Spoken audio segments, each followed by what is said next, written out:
Sa ibang balita, posibleng sa pagtatapos ng Ramadan, makalaya ng OFW sa Saudi Arabia na sinentensyahan ng bitay dahil sa pagpatay sa isang Saudi national noong 2000. Kasunod po yan ang formal na pagpatawad sa kanya ng mga kaanak ng biktima. May saksi exclusive si Dano Tingkungko.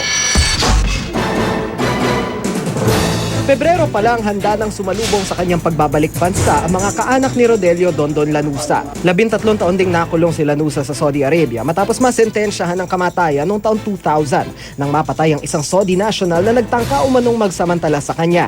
Mula 2003 umapela si Dondon sa pamilya ng napatay hanggang pumayag sila makipagnegosasyon noong February 2010. Kapag may buhay, may pag-asa, they're saying like that. So si Dondon hindi naman talaga nawala ng pag-asa. He's very determined guy. Makalipas ang 3 taon nitong Pebrero, pumayag ang mga kaanak ng Saudi national na magbayad siya ng blood money na katumbas ng 3 million rial o mahigit 32 million pesos. Mahigit 7 milyon mula sa mga nagmagandang loob na individual at grupo at mahigit 24 na milyon na sinagot mismo ng hari ng Saudi.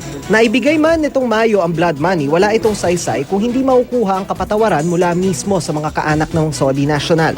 Pero ayon kay Philippine Ambassador to Saudi, Ezzedine Tago, napirmahan na ng korte at mga kaanak ang tanasul o kasulatan ng formal na pagpapatawad kay Lanusa. Kaya matapos ang 13 taon, makakauwi na si Dondon. Parang nabunutan na kami ng tinik sa dedo na kasi ang tagal-tagal na namin naghihintay.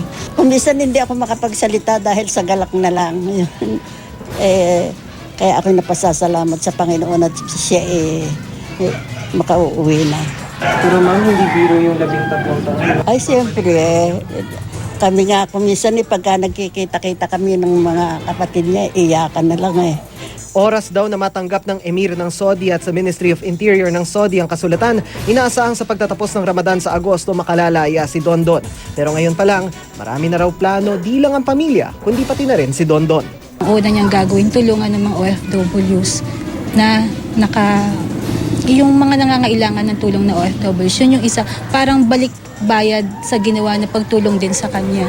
Nakita rin naman nila ang pagiging seryoso ni Dondon sa